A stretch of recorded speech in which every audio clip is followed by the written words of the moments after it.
Le sujet du film que vous allez regarder révèle un secret capital de votre vie. Vous devez le regarder très attentivement, car il concerne une question qui peut modifier profondément votre vision du monde matériel. Le contenu de ce film ne présente pas seulement une approche nouvelle ou une pensée philosophique. C'est un fait qui est aussi prouvé par la science aujourd'hui.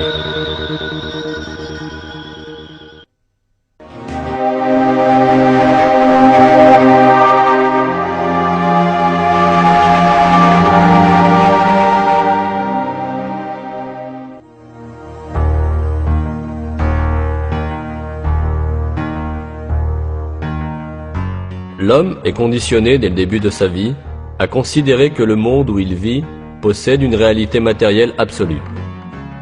Il grandit donc sous l'influence de ce conditionnement et construit toute sa vie sur cette vision des choses. Les découvertes de la science moderne ont toutefois révélé une réalité significative totalement différente de ce qu'on suppose habituellement. Toutes les informations que nous possédons sur le monde extérieur nous sont apportées par nos 5 sens.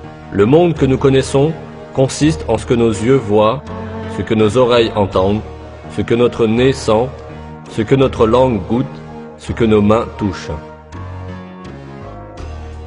L'homme, depuis sa naissance, dépend uniquement de ces 5 sens. C'est pourquoi il connaît le monde extérieur seulement tel qu'il lui est présenté par ses sens. Cependant, la recherche scientifique effectuée sur nos sens a révélé des faits très différents au sujet de ce qu'on appelle le monde extérieur. Et ces faits ont mis en évidence un secret très important concernant la matière dont est fait le monde extérieur.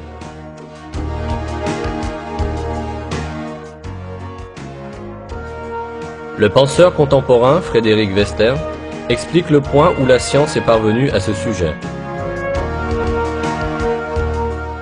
Les affirmations de certains savants avançant que l'homme est une image, toute expérience est temporaire et trompeuse, et cet univers n'est qu'une ombre, semblent être prouvées par la science de nos jours.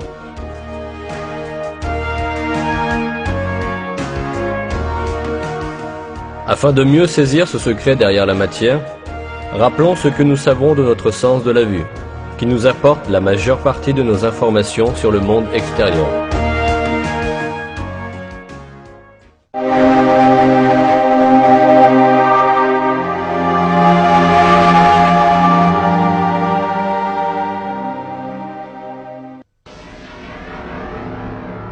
L'action de voir se réalise progressivement.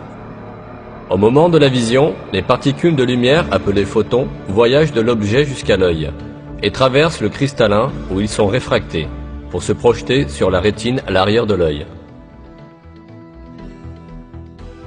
Là, les rayons sont transformés en signaux électriques, puis transmis par des neurones au centre de la vision à l'arrière du cerveau.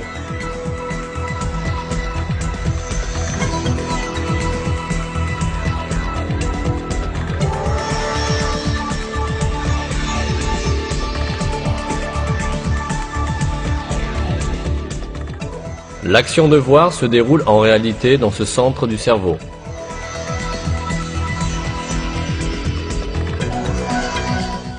Toutes les images que nous voyons dans notre vie et tous les événements dont nous faisons l'expérience sont en réalité perçus dans ce petit endroit sombre. Que ce soit le film que vous êtes en train de regarder ou le paysage à perte de vue que vous contemplez en regardant l'horizon, tout ce que vous voyez entre en réalité dans cet espace de quelques centimètres cubes.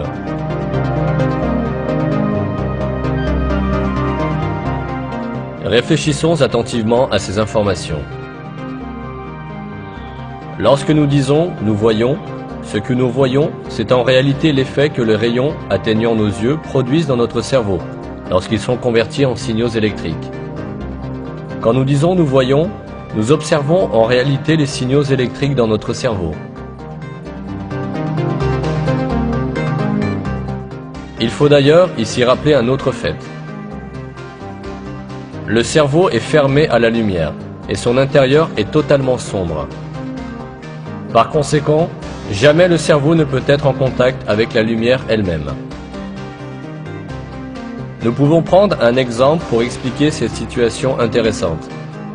Supposons que devant nous se trouve une bougie allumée, dont nous voyons la lumière. Pendant la période où nous voyons la lumière de la bougie, l'intérieur de notre crâne et notre cerveau sont dans l'obscurité totale. La lumière de la bougie n'illumine jamais notre cerveau et notre centre de vision. Nous contemplons donc un monde de couleurs et de lumière à l'intérieur de notre cerveau obscur. La même situation s'applique aux autres sens. Les sons, le toucher, les goûts et les odeurs sont tous perçus dans le cerveau sous la forme de signaux électriques. Par conséquent, durant toute notre vie, notre cerveau n'est jamais confronté à l'original de la matière existant hors de nous, mais bien plutôt à une copie électrique de cette matière formée à l'intérieur de notre cerveau. C'est là que nous tombons dans l'erreur de croire que ces copies sont des éléments de la matière réelle existant hors de nous.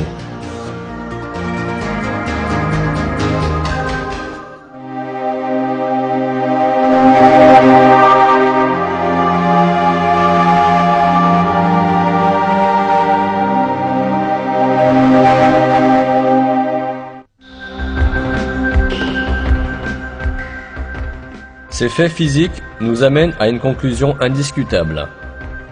Tout ce que nous voyons, touchons, entendons et percevons comme la matière, le monde ou l'univers, n'est en fait que des signaux électriques dans notre cerveau.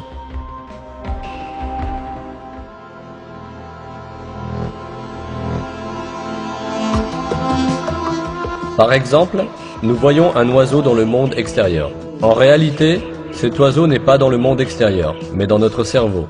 Les particules de lumière se reflétant de l'oiseau atteignent notre cerveau, où elles sont converties en signaux électriques. Ces signaux sont transmis par des neurones au centre de la vision dans le cerveau. L'oiseau que nous voyons est en réalité les signaux électriques à l'intérieur de notre cerveau. Si les nerfs optiques allant jusqu'au cerveau étaient déconnectés, l'image de l'oiseau disparaîtrait subitement. De la même manière, les bruits d'oiseaux que nous entendons sont aussi dans notre cerveau. Si le nerf reliant l'oreille au cerveau était déconnecté, il n'y aurait plus de son. Autrement dit, l'oiseau, dont nous voyons la forme et dont nous entendons le son, n'est rien d'autre que l'interprétation de signaux électriques par le cerveau. Un autre point qu'il faut considérer ici est la perception de la distance. Par exemple, la distance entre vous et cet écran n'est rien d'autre qu'une sensation d'espace formée dans votre cerveau. De même, des objets qu'une personne pense être très lointains sont en réalité des images accumulées à un point du cerveau.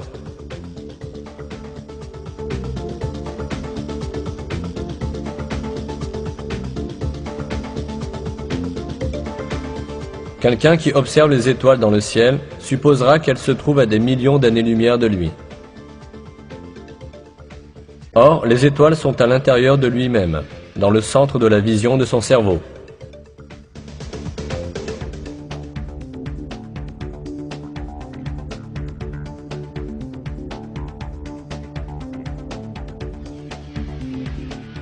Pendant que vous regardez ce film, vous n'êtes pas véritablement à l'intérieur de la pièce où vous croyez être. C'est la pièce qui est à l'intérieur de vous. En voyant votre propre corps, vous pensez être à l'intérieur de lui. Cependant, vous devez vous rappeler que votre corps, lui aussi, est une image formée à l'intérieur de votre cerveau. Jusqu'à présent, nous avons parlé à plusieurs reprises d'un monde extérieur et d'un monde de perception formé dans notre cerveau qui est ce que nous voyons. Toutefois, puisque nous n'atteignons jamais véritablement le monde extérieur, comment pouvons-nous être sûrs qu'un tel monde existe vraiment ? Nous ne pouvons pas en être sûrs. La seule réalité à notre portée est le monde de perception situé à l'intérieur de notre esprit.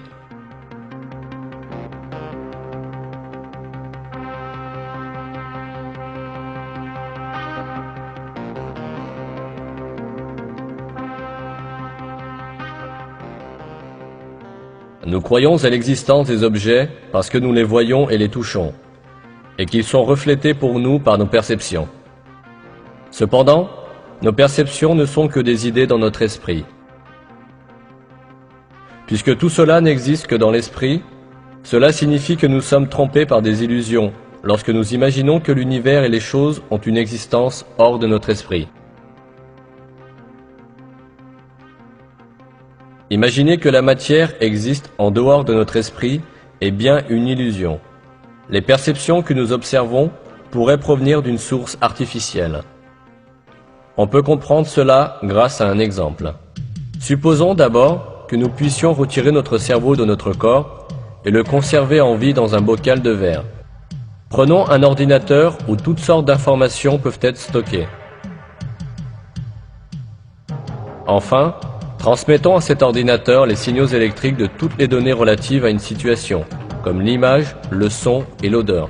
Connectons cet ordinateur par des électrodes au centre de la perception sensorielle dans le cerveau et envoyons à notre cerveau les données préenregistrées. Lorsque notre cerveau recevra ces signaux, il verra et vivra la situation à laquelle ces signaux correspondent. De cet ordinateur, nous pouvons aussi envoyer au cerveau des signaux relatifs à notre propre image. Par exemple, nous pouvons envoyer à notre cerveau les corrélats électriques des perceptions sensorielles de la vue, de l'ouïe et du toucher que nous avons lorsque nous sommes assis à un bureau. Dans cet état, notre cerveau s'imaginera comme un homme d'affaires assis à son bureau. Ce monde imaginaire se poursuivrait aussi longtemps que les stimulations continueraient de venir de l'ordinateur. Nous ne nous rendrions jamais compte que nous ne consistions qu'en un cerveau. Effectivement, nous pouvons très facilement nous tromper et croire à la réalité de perceptions qui ne correspondent à rien de matériel.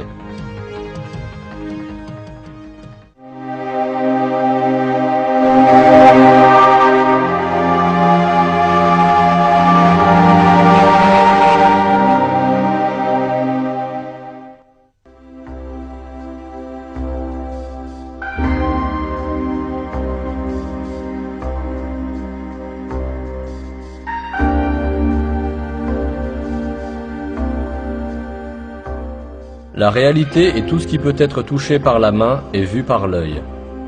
Dans vos rêves, vous pouvez aussi toucher avec la main et voir avec l'œil. Mais en réalité, vous n'avez ni main ni œil, et il n'y a rien à toucher ni à voir. Néanmoins, en prenant ce que vous percevez dans votre rêve pour des réalités matérielles, vous êtes tout simplement trompé.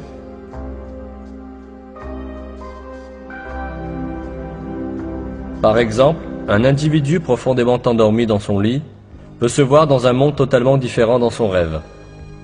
Il peut rêver qu'il est un pilote aux commandes d'un avion géant, ou même faire de gros efforts pour diriger cet avion. En réalité, il n'aura pas fait un pas hors de son lit. Dans ses rêves, il pourra visiter d'autres lieux et rencontrer ses amis, parler avec eux, manger et boire en leur compagnie. C'est seulement lorsque le dormeur s'éveille de son rêve qu'il se rend compte que ce n'était que des perceptions. Si nous sommes capables de vivre facilement dans un monde irréel pendant nos rêves, cela peut tout aussi bien être vrai du monde où nous vivons.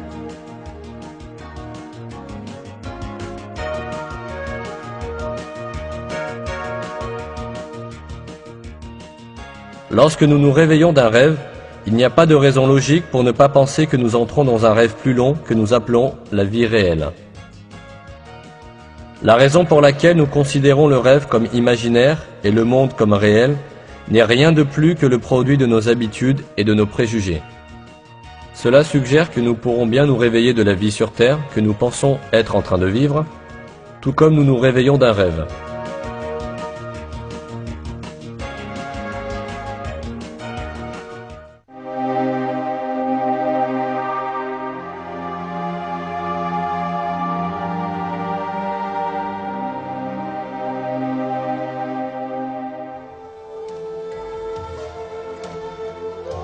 Après tous ces faits physiques, se pose une question de première importance. Si tous les événements physiques que nous connaissons sont intrinsèquement des perceptions, qu'en est-il de notre cerveau? Puisque notre cerveau est fait de matière tout comme nos bras, nos jambes et tout autre objet, il doit aussi être une perception comme tous les autres objets. Un exemple rendra les choses plus claires.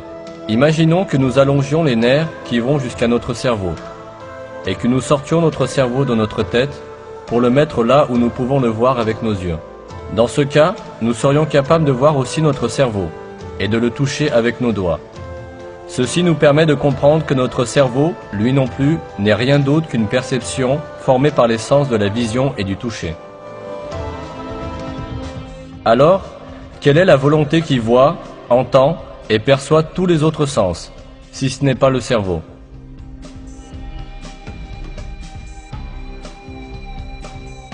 Qui est-ce qui voit, entend, touche et perçoit le goût et l'odorat?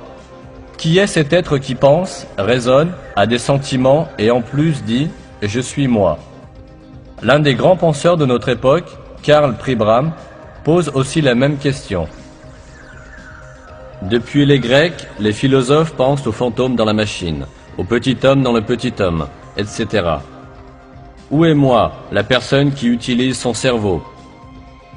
Qui est-ce qui réalise l'action de connaître? Comme disait saint François d'Assise, ce que nous cherchons, c'est celui qui voit.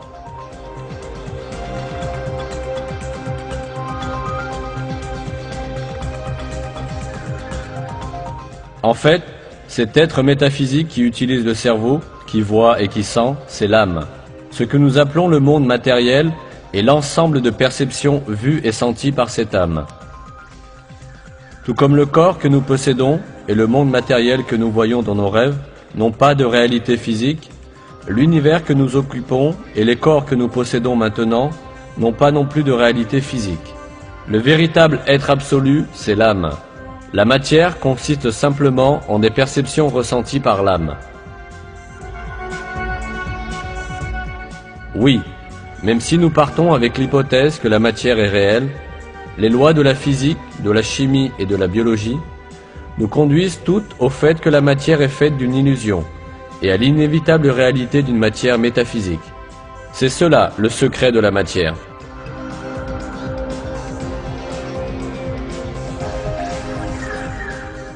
Ce fait est si clair qu'il alarme certains scientifiques matérialistes qui pensent que la matière est l'être absolu.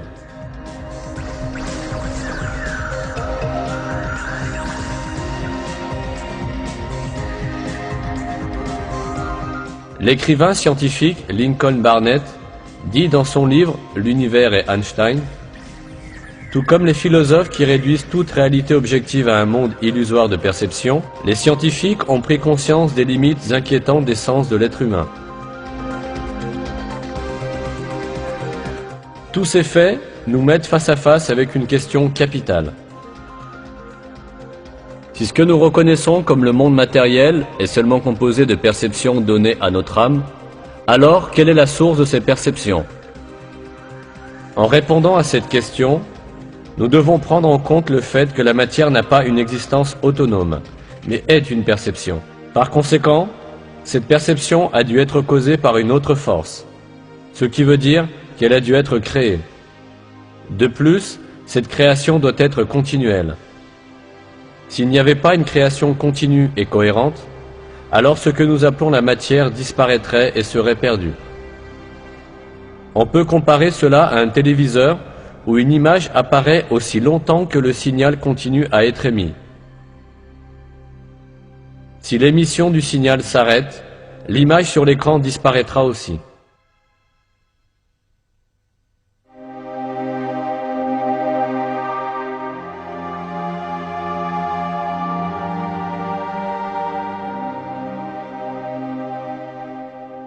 Alors, qu'est-ce qui fait que notre âme voit la terre, les gens, les plantes, notre corps et tout ce que nous voyons d'autre? De toute évidence, il existe un créateur supérieur qui a créé tout cet univers matériel, c'est-à-dire la somme de toutes ses perceptions, et qui continue sa création sans interruption. De toute évidence, il existe un créateur supérieur qui a créé tout cet univers matériel, c'est-à-dire la somme de toutes ses perceptions, et qui continue sa création sans interruption. Puisque ce créateur se manifeste dans une création si merveilleuse, il possède sûrement un pouvoir et une puissance infinie. Toutes les perceptions qu'il crée dépendent de sa volonté, et il domine à tout moment tout ce qu'il a créé. Ce créateur, c'est Allah, le Seigneur des cieux et de la terre. Le seul véritable être absolu, c'est Allah. Tous les êtres et les choses en dehors de lui ne sont que des ombres qu'il a créées. Cette réalité est expliquée par le grand érudit musulman, l'imam Rabbani en ces termes. Allah, la substance de ces êtres qu'il a créés n'est que le néant. Il a tout créé dans la sphère des sens et des illusions. L'existence de l'univers se situe dans la sphère des sens et des illusions, et n'est pas matérielle. En réalité, il n'y a rien à l'extérieur que l'être glorieux, qui est Allah. Aux quatre coins de cet univers fait de perception se trouve l'être d'Allah, qui est le seul être réel. Par conséquent, l'être qui est le plus près de l'homme, c'est Allah. Ce fait est expliqué dans le Coran par le verset « Nous avons créé l'être humain, et nous sommes plus proches de lui que sa veine jugulaire. Où que nous soyons, Allah est avec nous. » Pendant que vous regardez ce film, l'être le plus proche de vous est Allah, qui crée tout ce que vous voyez à tout moment. Aussi longtemps qu'Allah nous fait voir des images et nous donne des sensations relatives à ce monde, nous continuons à vivre dans ce monde. Lorsqu'il met fin aux images et aux sensations appartenant à ce monde, nous montre les anges de la mort et nous donne des perceptions d'une autre dimension, cela signifie que nous sommes morts. Le jour de la résurrection, le jugement, le paradis, l'enfer et notre vie éternelle seront créés pour nous de la même manière.